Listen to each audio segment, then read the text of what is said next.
Zoot Suit Riot. Riot. Throw back a bottle of beer. Yeah? Zoot Suit Riot. Throw a comb through your cold. All right. Clapperooski. Yep, you got it. All right. Welcome, everyone, to our 5th installment of the Wellspring Can't keep Podcast. count. How are we going to keep count? I I'm a guess drummer and I can't keep count. Go figure. He doesn't count, though. He never counts. That's the problem.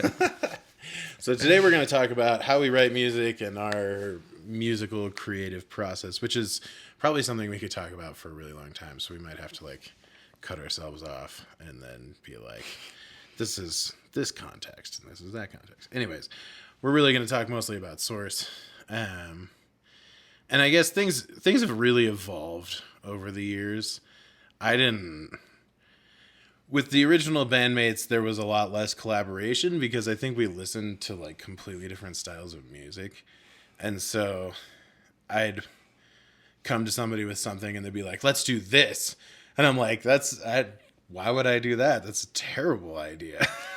And, it probably wasn't a terrible idea in the grand scheme of things, but I didn't want to do it, So we're just so not on the same page. And I feel like so much of our journey has been trying to find people that we really vibe with and are into the same stuff as us. And that's really, ever since you joined, we wrote a whole record with Dan, but then he left after one show. So yeah, we played one show together. Yeah. And he left 2 weeks after we finished that record. So it's kind of did we play with Dan 5 times together, minus the times tracking in the studio? I felt like it was more than that, but it's hard to remember. Because he was out on tour with Flaw I remember the that. whole winter when we were writing all that, and then he'd come home and just it was really the up. 4 new songs that we wrote, right? The ones the B-sides that never made it. Yeah, those are what we were writing while he was on tour. There was a decent. I don't know if it was writing, because I feel like you guys had most everything written by the time I got maybe there. between the bass and guitar parts, Yeah. but the drum parts. George left. God, what a weird album. George left because he was not. He just couldn't do what I was trying to do with that album, which was be more simple, or he just didn't want to or couldn't. Who knows? But yeah, he tried to play Benjamin, and then he finally got it. And then, he basically was just I don't want to do this. And I was like, all right, that's fine. And so, maybe I had pretty clear ideas of what I wanted the drums to be for a lot of that album. Yeah, that's true. I think you gave me pretty good flexibility within my, style, but... It's a whole lot less than what we do now, for sure. Yeah. Yeah, absolutely. Yeah. And the Benjamin part, I wrote that and I programmed that just to be this is the drum beat, man. I knew what it was. And you played it right away and I was like, all right, yeah, this is great. Let's do this. This is awesome. But I think songs like Embodied and the changes, cause do you even remember writing that album? I remember going to your house a lot, but I don't feel like it was. No, it was all me going to your house. No, I went to your house and played on your PV a couple times at least. I feel like that was after that when we were no starting to write so. for Ethereal Self. No, I think I know for a fact I came and maybe at least did a couple. I'm pretty sure we did a couple practices. I'm gonna turn my phone off. Sorry. Yeah, it's all good. Anyways, I thought that we wrote more than just those 4 songs that didn't make it, but maybe I'm wrong. I don't know. I guess because we were sitting down and writing drum parts to all the rest of the stuff, for sure. Yeah, I think Embody, you pretty much let me do whatever on Really? that Okay. one. Yeah, And when I recorded the pre-pro, both you and Dan were like, "Holy shit, that's like perfect." Okay, cool. That's something I Oh, God, I remember. don't remember any in of body. this. I remember you had a lot of changes constant programmed because I remember really liking that like. I programmed that? Yeah, that was a beat you programmed. Dude, my memory's really starting to go. I used to like, remember things like this. I don't remember that at all. Shit. Well, that's cool. Yeah, most of Changes Constant, I think you had pretty much figured out. I just kind of like smoothed the edges over. That makes sense. Yeah, because I probably had stuff that you like couldn't play. No, you're usually pretty good about making it playable. Sometimes I'm like, I want to do this fill. And unless you're making your electronic music when you know it's like that's not the goal. Completely different. Yeah. Completely different.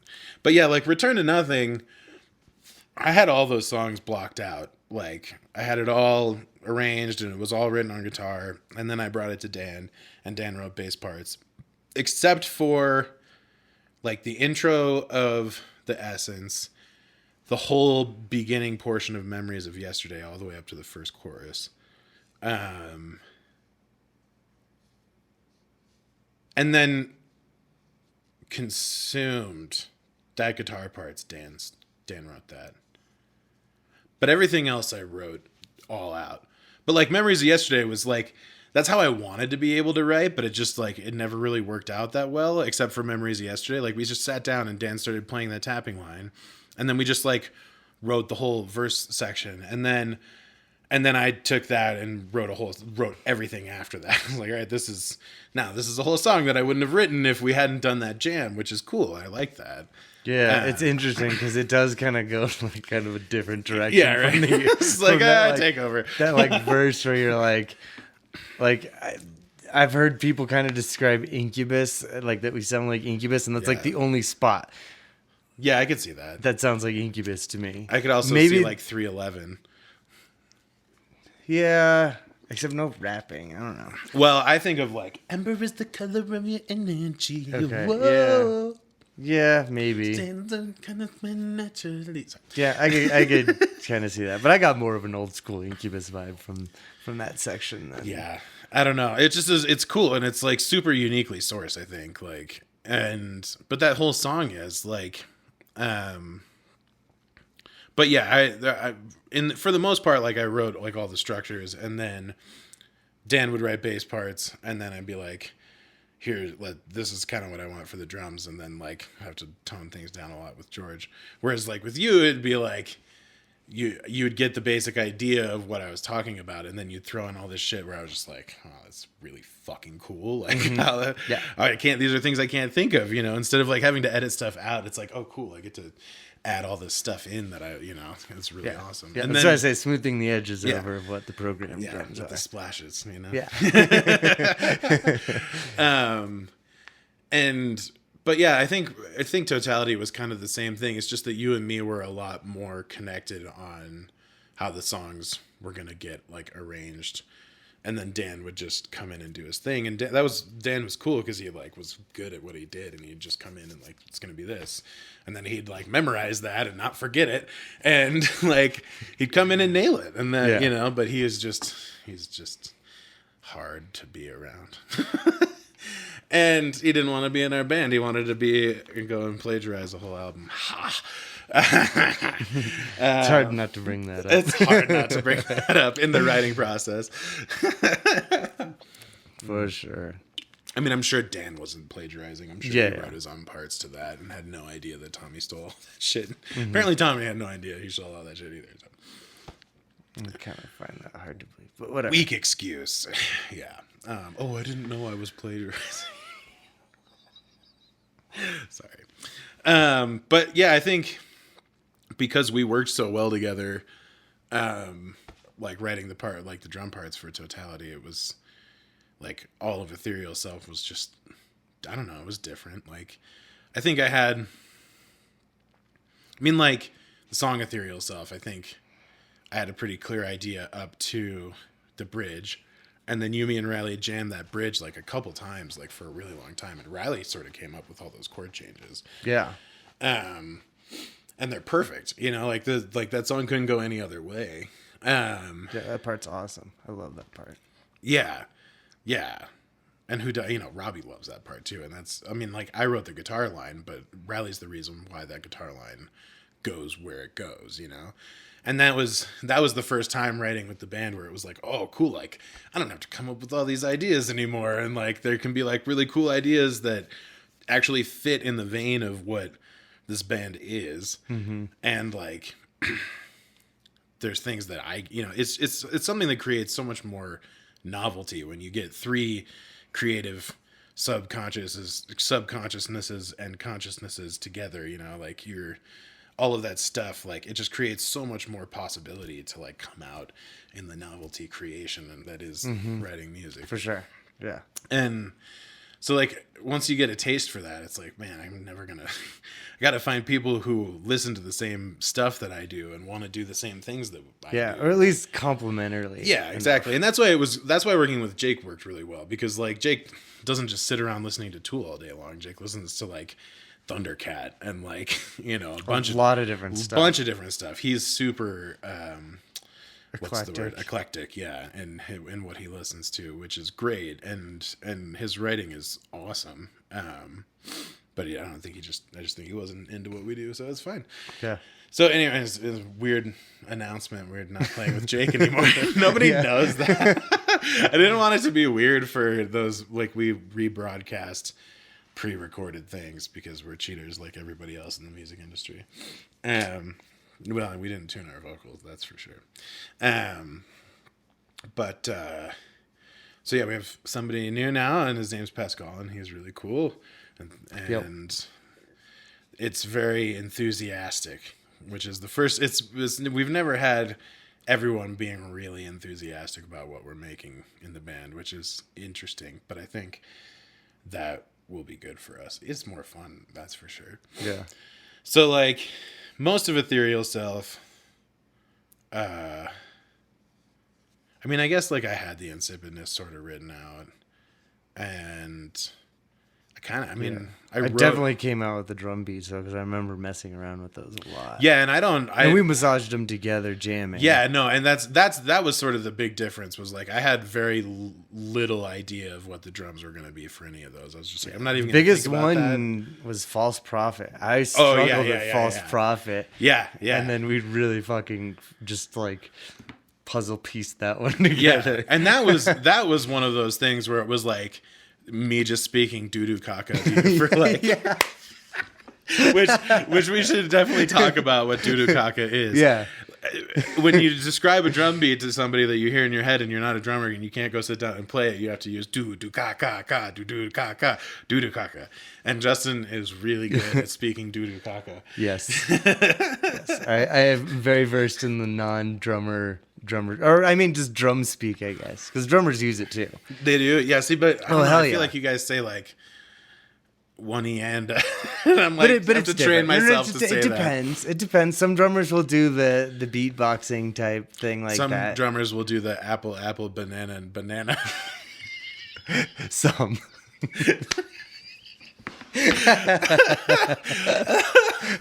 I've never heard that from anyone. It's very common. Oh, okay. So yeah, but that was like the pinnacle of like, do this, and you were just like, you mean this? And I'm like, yeah. And you're like, I don't get it, but just record it, and then when I listen to it, it'll make sense. Like, all right, cool. But that song goes through like every feel of Nine you could possibly imagine, almost. Yeah. And that's what's cool about it. And then the choruses are 15. Again, that's a Riley thing. Riley basically wrote that chorus, and he wrote that chorus as a bass part, and then I made that guitar part over it. And he's like, no, just double me. I'm like, no, I got it. There's something here. And he's like, oh, well, that's cool, And that's like, we didn't have those moments until Riley joined the band. Like, you and me would have moments like that, but it's not the same thing as like composing the whole song. It's more like arranging moments versus like compositional moments, which are kind of like totally different things. Mm-hmm. But like, I guess movements, I sort of programmed a lot of the drums for.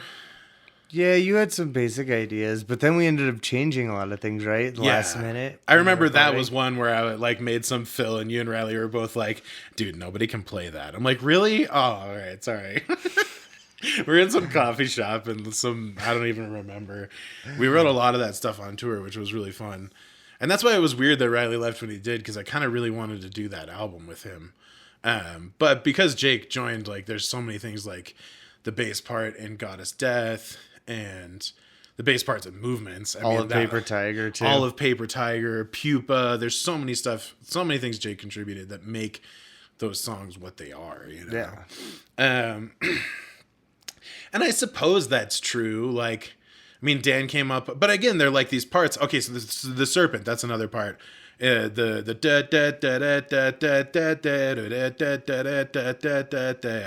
Dan came up with that part, but he wanted to put it in like 15/16. And I was like, dude, I'm sorry, that's way too hard. Can we just add one more 16th note?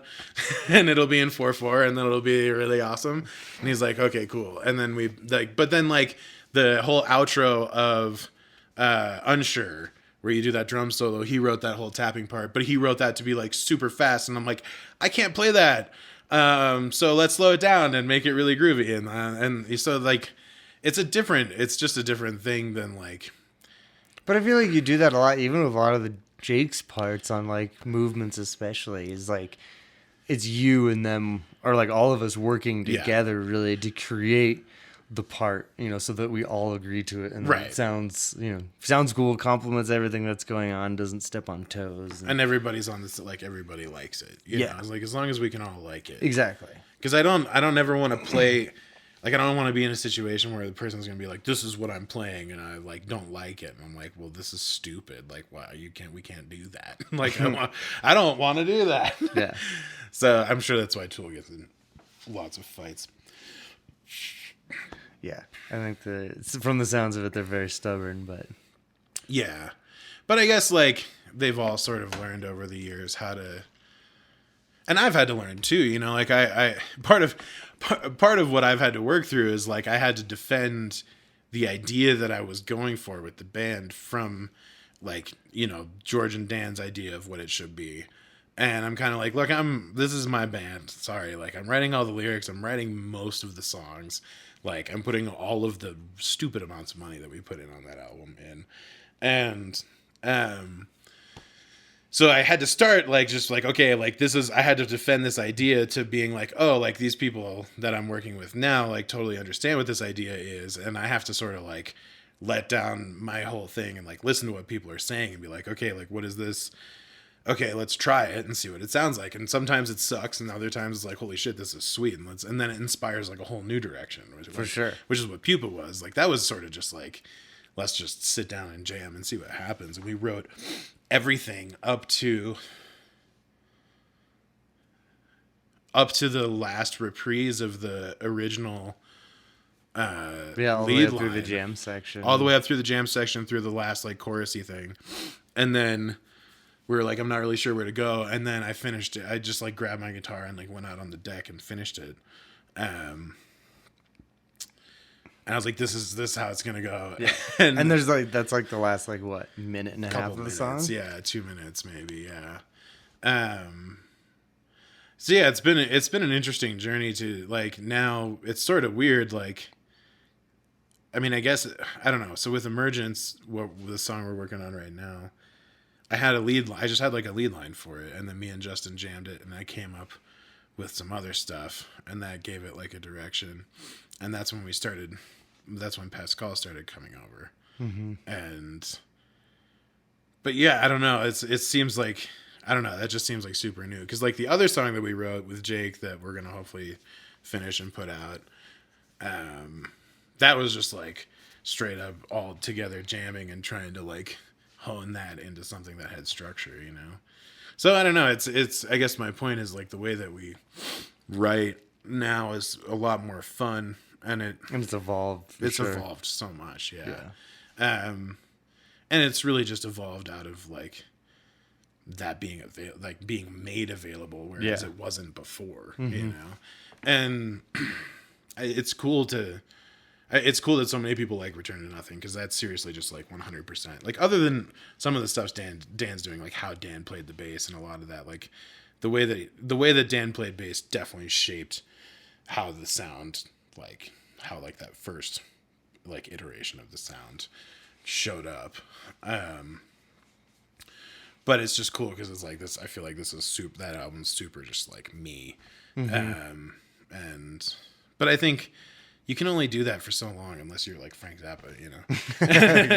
Yeah, and eventually you just run out of ideas. And I don't know if I'll ever run out of ideas, but I think there's something that's really unique about ideas that are inspired from other people's ideas. And like the beginning of the other song that we're working on, I never would have just written that part if it weren't for Jake's tapping part. And I'm like, okay, this makes sense with that. And then it's like, it's just something completely different that I never would have come up with. Yeah, for sure.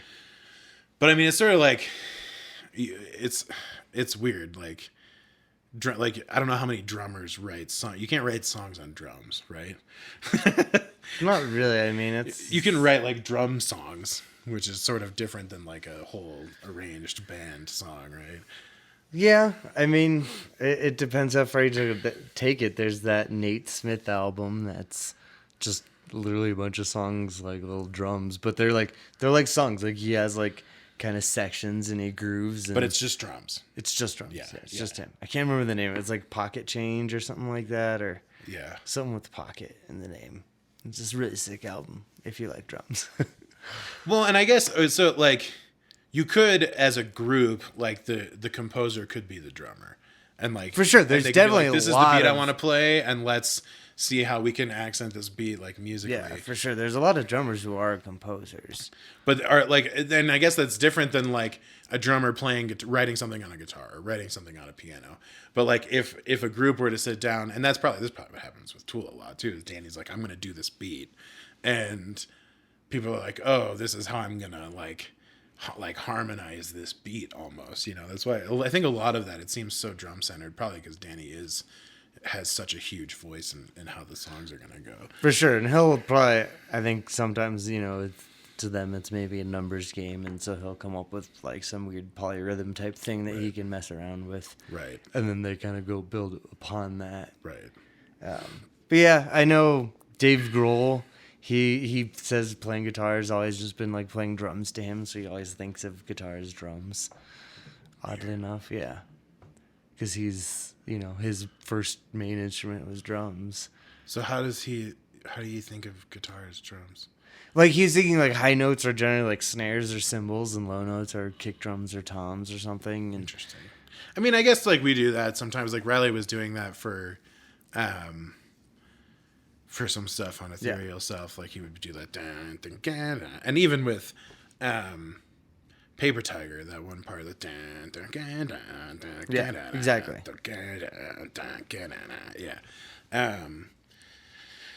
Cool.